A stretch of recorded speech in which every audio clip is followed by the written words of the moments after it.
Good morning, everybody. I'm very excited to be back in the seat here for my Monday morning UBS Live, which has been missing the last couple of Mondays because due to the fact that we were over across to the west in Perth last week, which is, I did UBS Live a bit later in the day from there, and the week before that we were in New Zealand launching the business. So I'm really excited to be back in my office at my chair, even though it's only for a few more hours before we have to fly. Well, I have to fly out to Queensland this morning and actually do 10 days over there. So this is my flight's at 2 o'clock today, but I can get this all done for you. So good morning, Julianne, Karen, Deb, Muriel, John. Okay, you guys, so I'm just going to do a quick share of this live across my two groups where we also deliver it, and we'll get stuck into the content for this morning. As you guys can see, it is the 10 mistakes small business owners make that prevent them from reaching the success they desperately want. And I'll tell you why I chose that. So let me just share this across now to my couple of groups, and then we'll get started. Julian was waiting for me to deliver this last week, but I was kind of flying in the air. Good morning, Sis. See you this afternoon. Remember to send me those numbers of what I need, and everything is packed, and actually my technology is still surrounding me.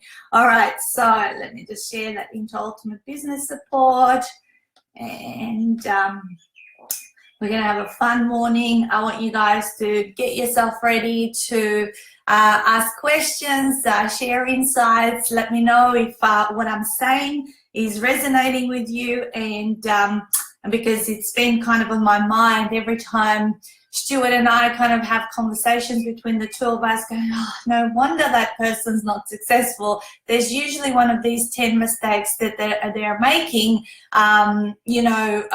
that prevent them from reaching what they really want to reach. So, okay, one more group to share it into. Author Your Way to Riches. All right, very excited about this. I've missed my Monday morning boost, and not only does it give you guys a boost, it gives me a boost because it gets my energy up from weekend mode into working week mode, and it's kind of really exciting. It's become part of my routine for the last 4 years. So if you have joined this and you've never been on this call before, I've been consistently doing these UBS lives.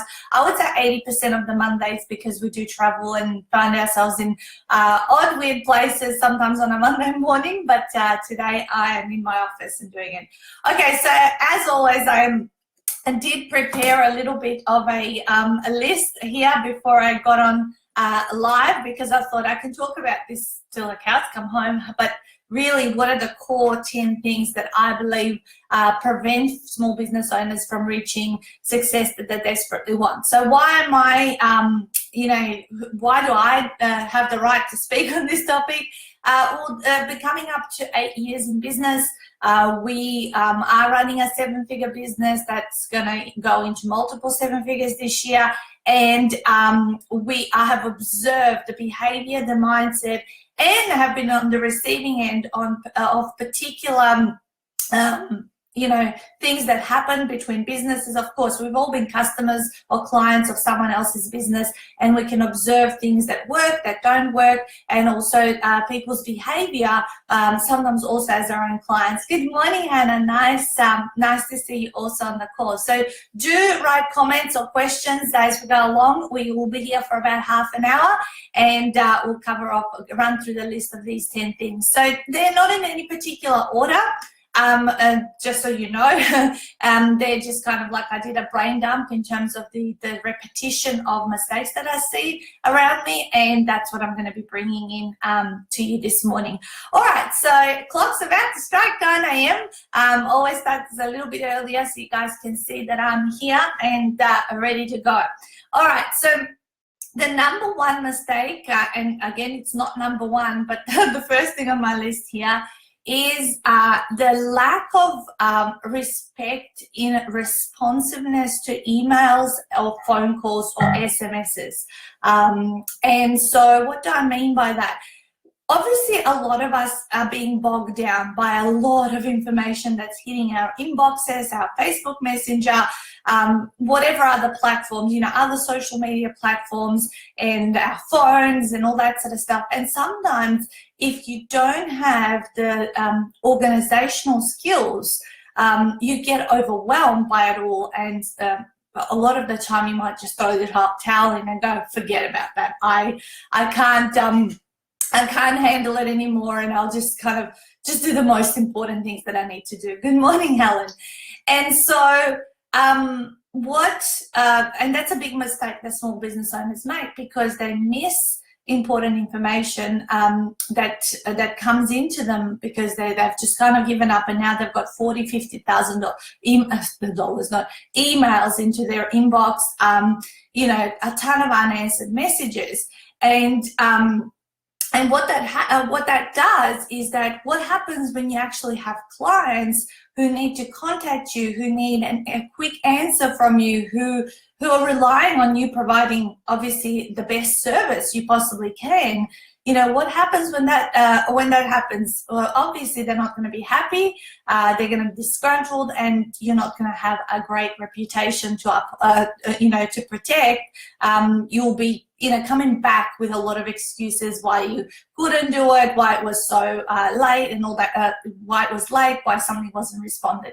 So what is the solution to this? Well, certainly at the beginning, there's no easy way to fix this up. However, getting rid of all of your messages, like going through and just consistently setting aside maybe 15-20 minutes a day until you declutter your whole systems where you do receive messages, and then making inbox zero your goal at the end of each day.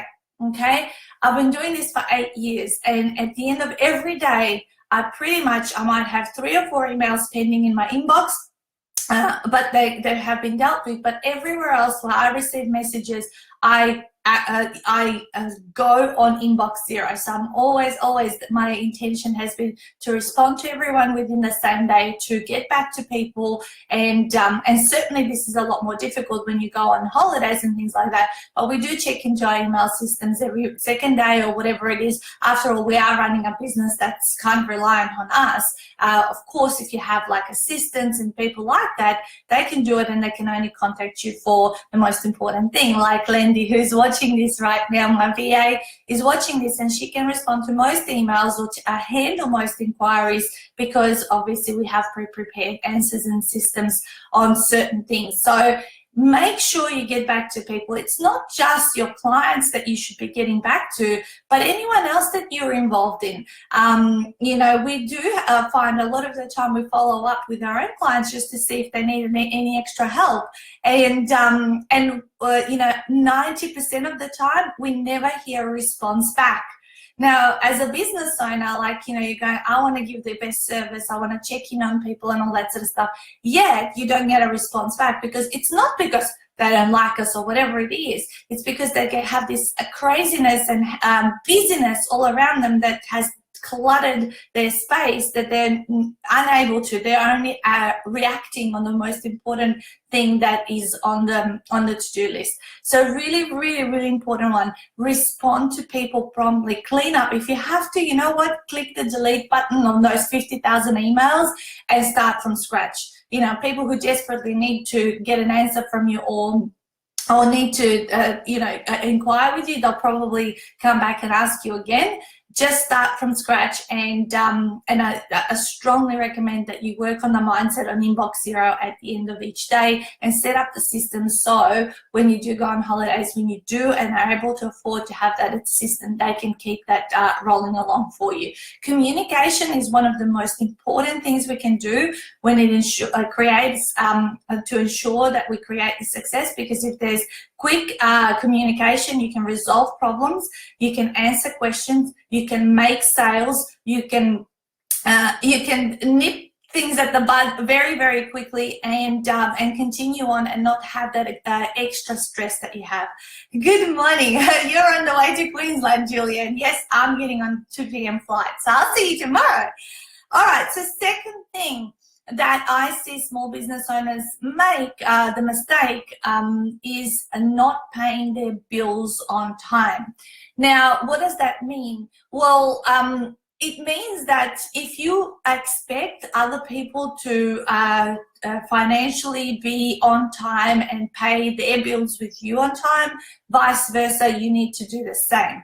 And if you can't do that, then absolutely the next essential thing is to communicate clearly what is going on with your life, with the people you need to be paying, so that they know, they've got the heads up, and they can help you and assist you in any way possible to make the repayments or whatever it is, a lot easier, depending on what emergency may have come up in your life. Don't just sit there and not say anything. It's not good energy to be running away from responsibilities. And if you're running away from those responsibilities, then certainly you're going to see the same thing reflected upon you from other people's behavior towards your business. So when I have seen everything that I'm telling you right now, I have seen has happened, is currently happening, in some shape or form, in other people's businesses. The non-responsiveness has happened, where people are like, you contact them and they don't respond to you. So I'm talking about real life experience. So when people say, oh, but my client, I don't know why this person's not paying me and all that sort of stuff, my first question to them is, are you paying your own bills to the people that you are receiving a service or are buying a product from? Because if you're not on time, if you're not acting with integrity and fulfilling your contractual obligations with other people, guess what? You're just going to attract the exact same thing in your own business, and it's going to frustrate the hell out of you, because most of the time, if you're doing that to other people, I'm not saying at the start of the businesses, we have so many expenses and so little income. So what happens is we need to manage that, or we need to make decisions when we need to hold off for a little while before we can make a certain financial decision. I'm certainly saying don't wait till you feel completely ready and all your ducks are lined up. However, communicate with people so that you keep going in a positive direction and that you're fulfilling all of your obligations. Number 3 is stick to your promises, okay? So if you promise something, if you promise to run this particular event, if you promise someone you're going to help them in some way, if you promise you're going to go to a certain thing, fulfill your promises. Again, we are, the world is like a mirror to how we behave in our own lives. If you say to someone, I'm going to do this, and then you're going to change your mind, and you're going to, that's exactly the same thing that's going to come back into you. You are going to attract indecisive people who say, I'm going to do something, then they're going to take it away. There's certainly a healthy percentage of this happening in your business. Every business is going to have, potentially will have a small attrition rate of people coming into the system and then pulling back out. That's normal. Every business is going to have a certain small percentage of bad debt. That's normal. But if it's happening all of the time, then it's obviously not actually, something is not right within you, your mindset, and you need to look at how you're behaving within your own life. I always look at my life and I go, am I happy in my life, in my personal life? Am I happy with my health? Am I happy with what I'm doing? Because all of those things are going to be a reflection or a mirror within my own business. And I know that as entrepreneurs, and I know most people who listen to me are solopreneurs or people who they're entrepreneurial, that you are the business at the end of the day. So if all of that other stuff needs to be sorted, your promises, even your promises, fulfill your promises to your children. If you have children, don't keep saying, we're going to do this, we're going to do this, we're going to do this, we're going to do this, and keep putting it off or canceling on them or things like that. That's just another part of our lives. So fulfill your promises and stick to what you're saying. I hope you guys, this resonates with you, and perhaps start looking at yourself. Where are you getting reflections of perhaps some outcomes that are not favorable, so that you can now with clarity and awareness change that and get to a point where, you know, you're taking responsibility for all of those things. So summarizing, number one was responding to people, phone and email, clearing everything out and getting back on, you know, inbox zero by the end of every day.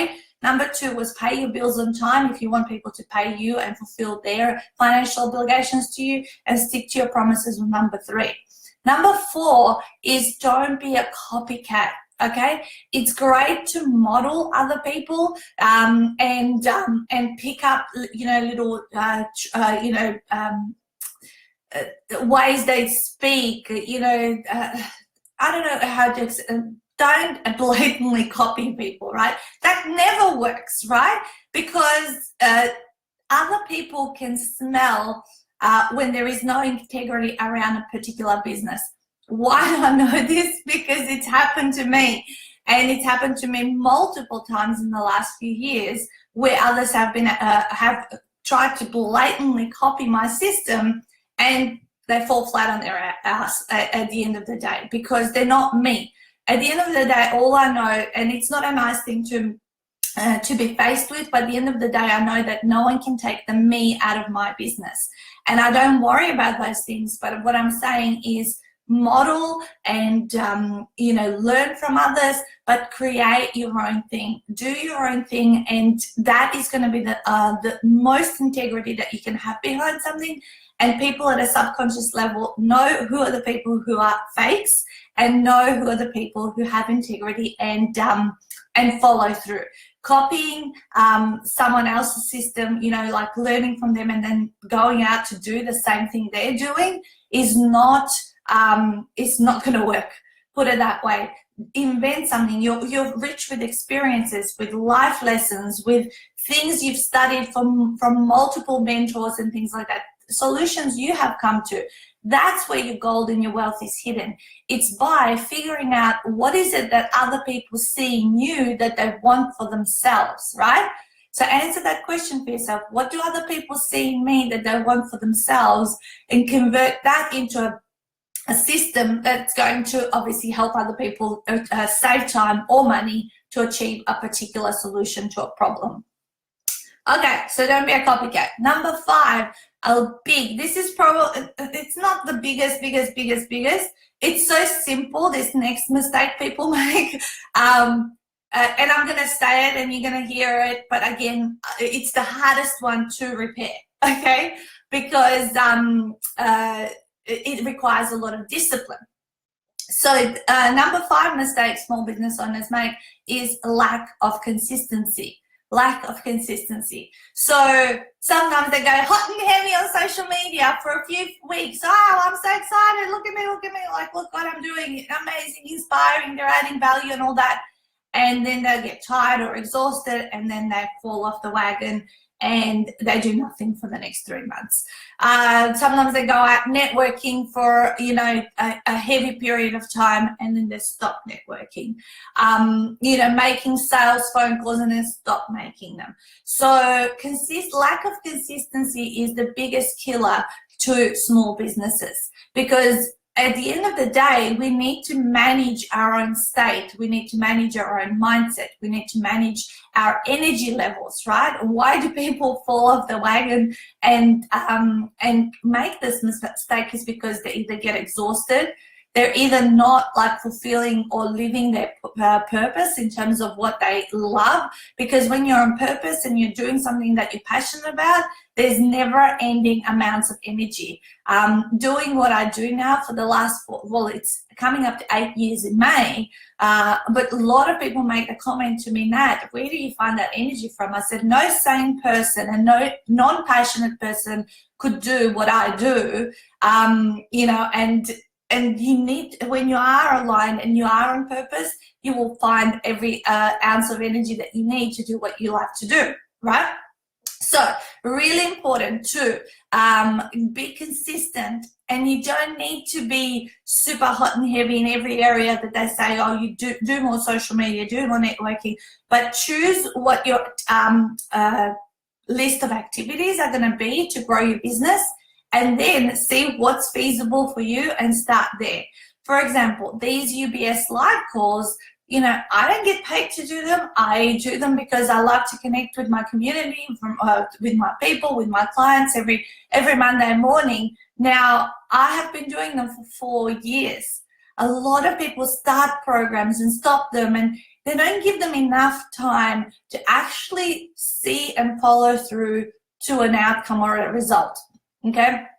Now, I have picked up and I have had so many sales and so many new relationships develop because people have started following these calls. Yes, I don't get paid at the front end of doing a call like this, but you know what? It builds goodwill. It makes people know that I'm consistent. It makes people receive value, for free. And after a while, if they resonate with my message and my personality, some of them will inquire on that. I've been watching your UBS live calls for 2-3 years. I really love what you stand for. I'd love to learn more from you. And then they become a paying client, right?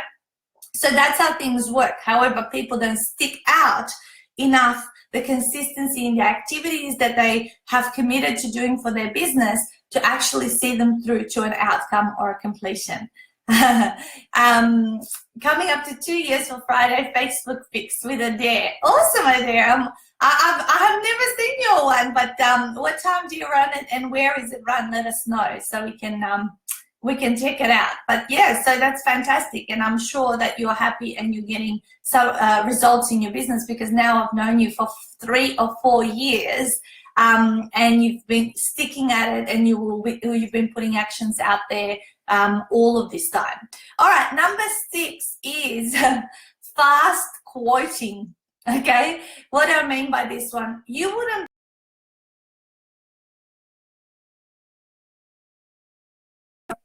I have needed a solution to a problem. I have approached the business. I have asked all the questions I need to ask and said, send me a quote so I can consider working with you. And on how many situations I've waited 3, 5 days, 2 weeks to actually get a quote back. And the minute I wait any more than 48 hours, they have lost me. They have absolutely lost me. One of my top values is fast. I mean, I run ultimate 48 hours. Everything that happens in my life happens super fast. So I actually then lose my business, not because of what that quote is, whether it's high or low or whatever it is.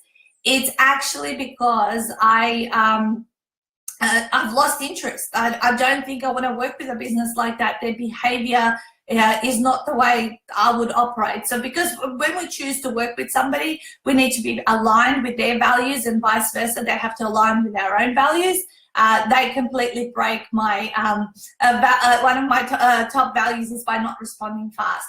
Today's world is fast-paced. It is, people want the answers yesterday, and they want to know how they can work with you. Know your stuff off by heart. Have your paperwork ready to go. Have everything set up. Because while people are hot and heavy for you, they're more likely to sign up and to progress to their next step with you. Don't do yourself the service by putting that on the bottom of the to-do list. Fast quoting is an absolute essential nowadays. You need to get your information into people's hands either immediately or within a couple of hours. Literally, everything else gets pushed down to the list, and my quotes go out first and foremost, so that because that's what ultimately keeps the business alive. So make sure that you drop everything that you're doing when someone requires a quote or more information on what you do, and then continue on doing what you're doing. Good morning to a couple more people. Awesome. Excellent, Adair. I'll check it out and see. I've been hooking into your Monday morning coffee just since the very first one too. Yeah, so you've been joining in for 4 years, and I know you have, which is, becomes part of a routine and something that we get used to doing with somebody, which is what Adair has been. And yes, you have been the most long-standing participant in UBS Live, which used to be Coffee Chats. Yeah, a couple of years ago. We've changed the name.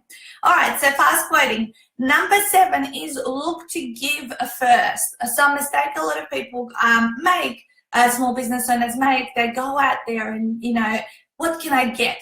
Who could be my next client? Who, there's this sense of desperation and needing to find and generate business, which is actually creates a lot more resistance, and people can smell desperation on you. Therefore, they're not going to, even if they're interested, they probably won't progress into becoming a client. So how can you give first? Good morning, Bridget from Phoenix. It's a good time for the US. Oh my God, there's only 2 weeks to go till we get to the US. I'm so excited. So how can you give first? How can you help other people first? Because when you help other people, guess what? There's this connection that becomes a liking for one another. You help them, you like them, and vice versa, they like you because you have helped them. When people like each other, magic happens, right? Because they are more likely to talk good of you.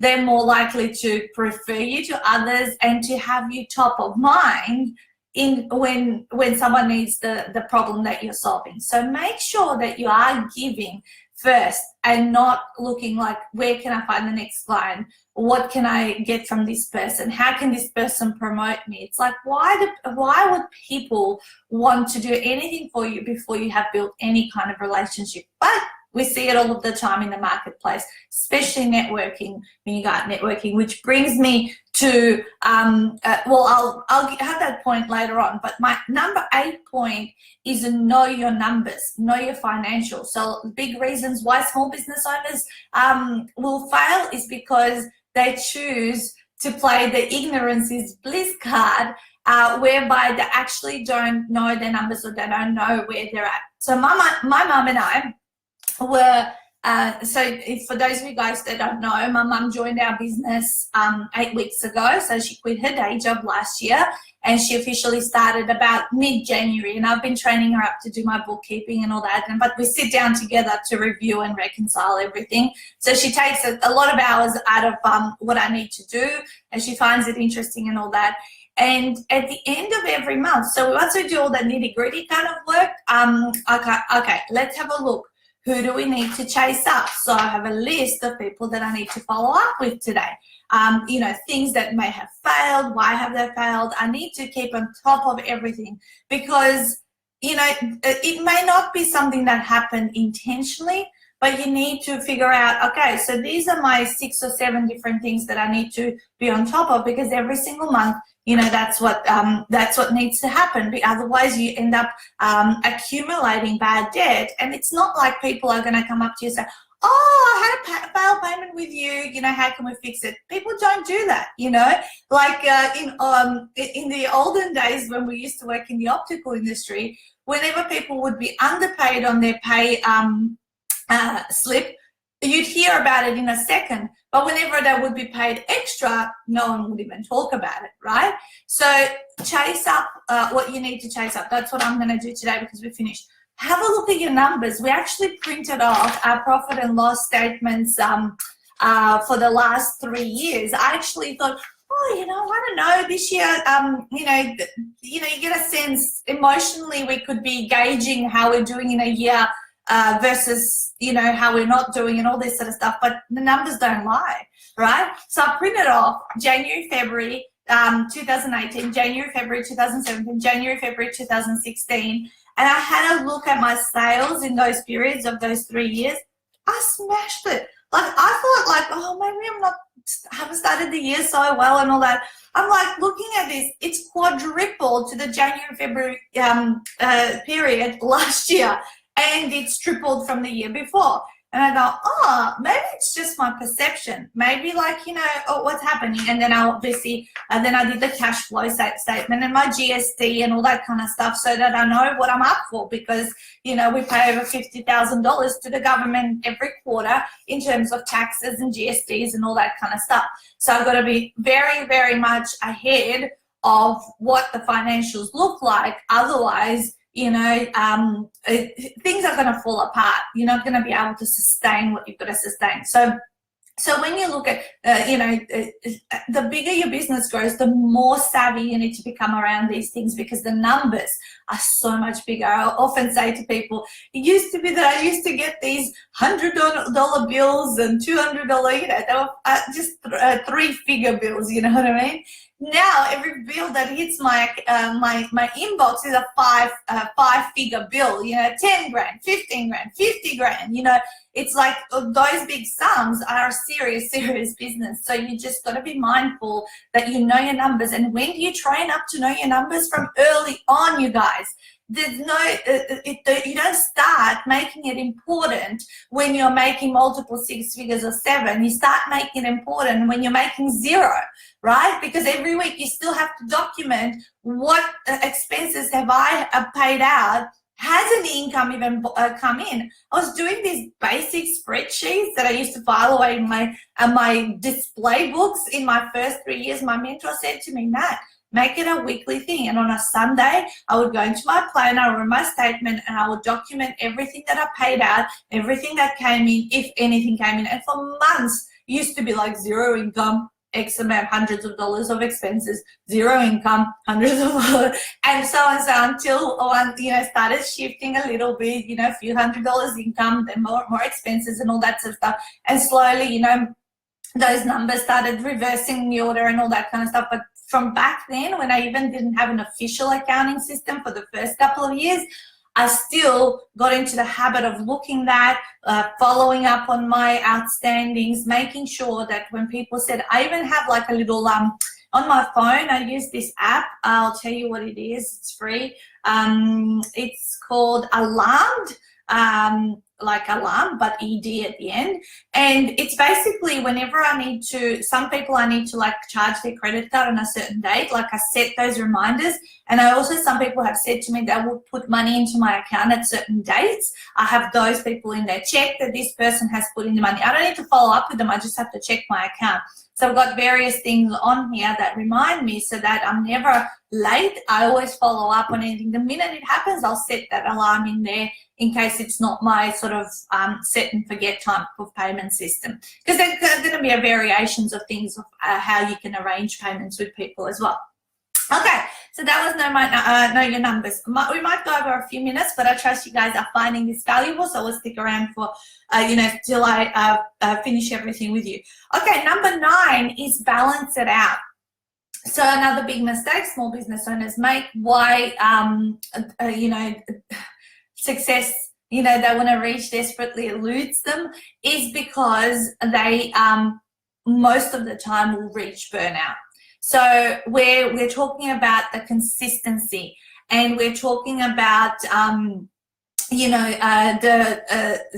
the ability to, you know, do things and look at all. There's a lot of things involved. Okay, no doubt about it. Running a business needs a lot of brain power, right? Brain power, the ability. Thank you so much, ladies, for the feedback. So you know, make sure that, yes, you need to do all of those things, but at the end of the day, you have to be healthy as well. We said before, if your health is failing you, or you're feeling exhausted, you're going to feel, by the way, exhaustion gives, what is it? It's a catalyst to making people feel sad and depressed. Okay, whenever early on in my business, I used to think that I was sad or had the blues or whatever it was, but actually the answer was my mentor. This was one of my biggest aha moments. He said, Nat, are you sad or are you tired? You know, and when he said that, I got, oh my God, it's when I get tired that I get sad, or I'm not motivated, or I'm not excited about things and not looking forward to things.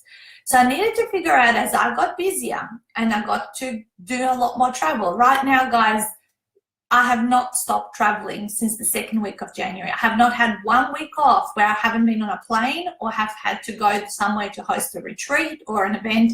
And literally today is again another day. That next 10 days is in Queensland. We come home for 5 days. The following week it's America, and so on. So it's very intense right now. So what am I doing? I'm making sure that I'm doing my meditation daily. I'm making sure that I am doing my exercise 4 times a week, as I have committed. I am taking supplements for, you know, to make sure that, you know, everything that I'm eating and consuming is giving me as much energy as possible to get through this period. I also know at the end of this period I'm going to have 2 months off. Okay, so we don't take 4 months off a year because it's luxurious. We actually take those 2 months off twice a year because it's absolutely necessary to be able to sustain the tempo and the speed and the amount of activities that we execute in those intense periods. For us, it's intense February, March, April, till about the May retreat. Then it's intense from mid-July to end of September. Those are like, there's about 5.5, 6 months where it's absolutely, crazy, but you balance it out. So I don't believe there is such a thing as having 8 hours of sleep and 8 hours of work and 8 hours of play, not a daily kind of balancing out, but I believe there is such a thing where you can take extended periods of time to do a particular activity where, so when we go and have a big break, we hardly are going to do as much business as what we normally do. And we know we don't need to make sales during this period. We know during Christmas and January, it's a quiet period of time.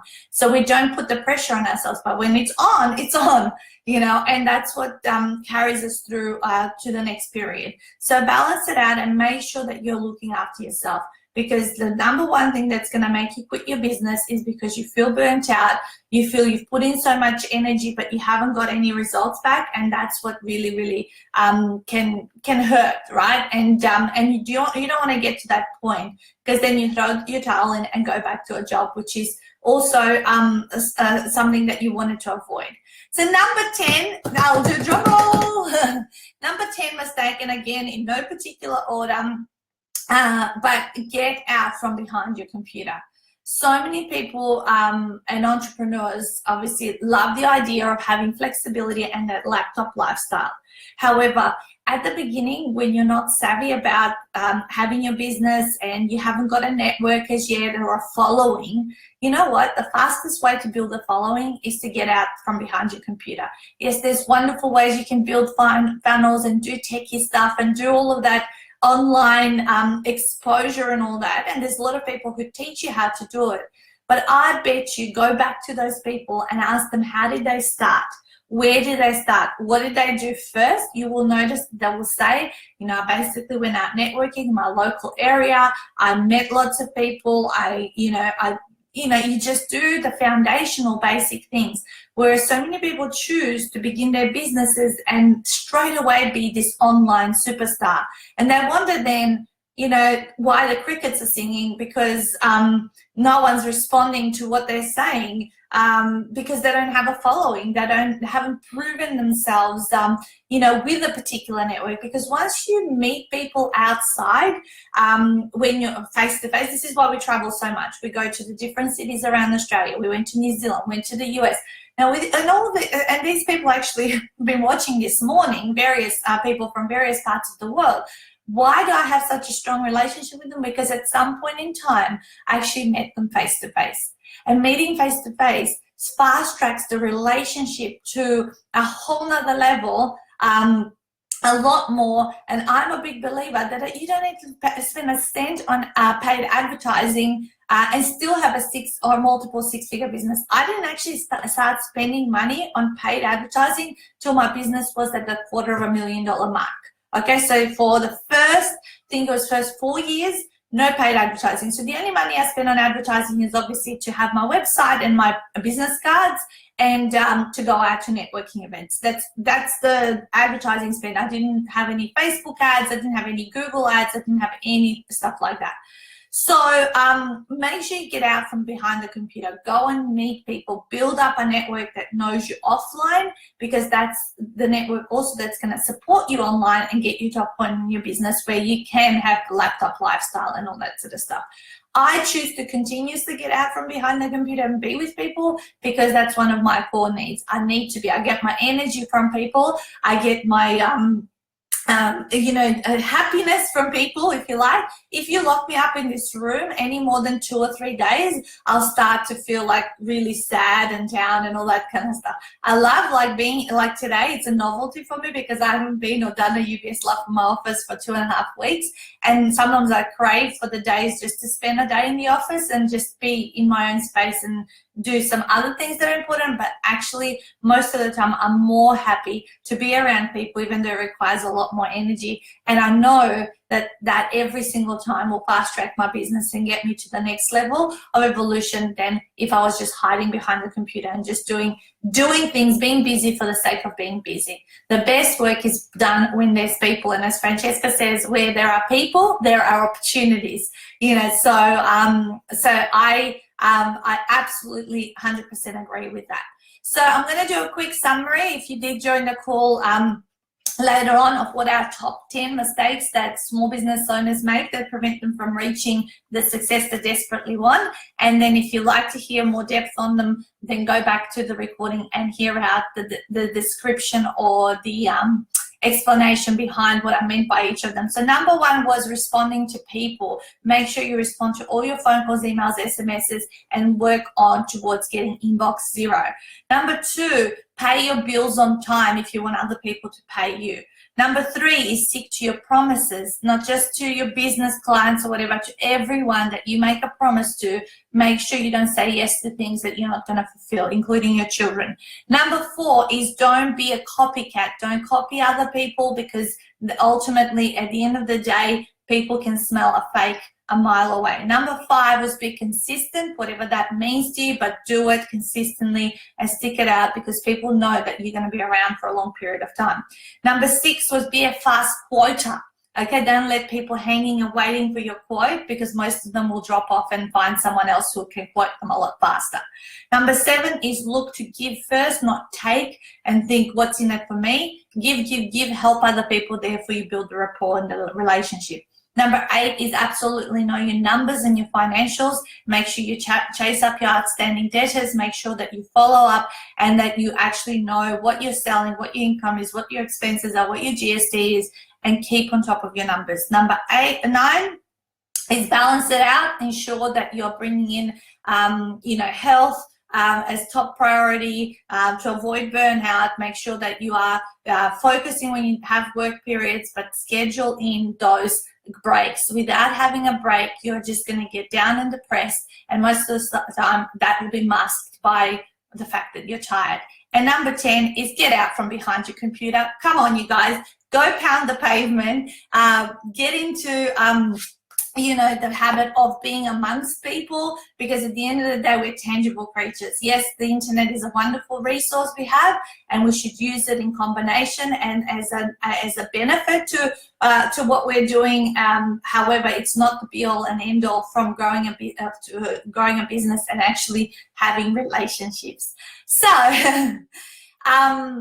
I trust all of this has been valuable. I was very excited because I did miss a couple of weeks due to travel of being with you guys. Next week, Monday morning, it's the last day of the Professional Speakers Association convention.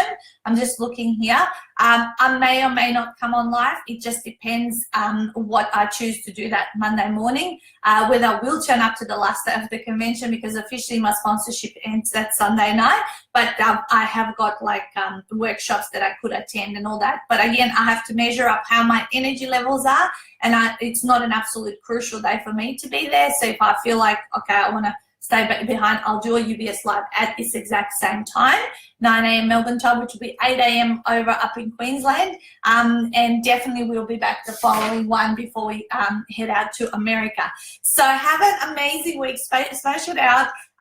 Queensland, here we come.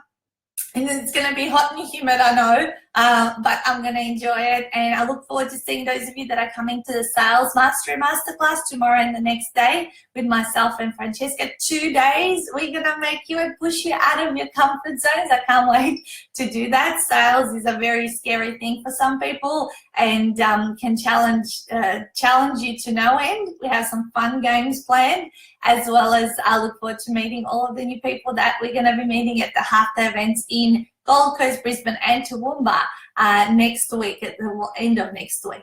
So have a great week. Smash it out, you guys. I'm off to have a coffee, my one coffee a day that I always have, and then finish packing my bags, finish packing my toiletries and all of the electronics. So it's not too hot at the moment, Helen. I hate how in Queensland my hair gets really frizzy. I find it very hard to maintain my smoothness of my hair. But I will see you guys next week. Bye-bye.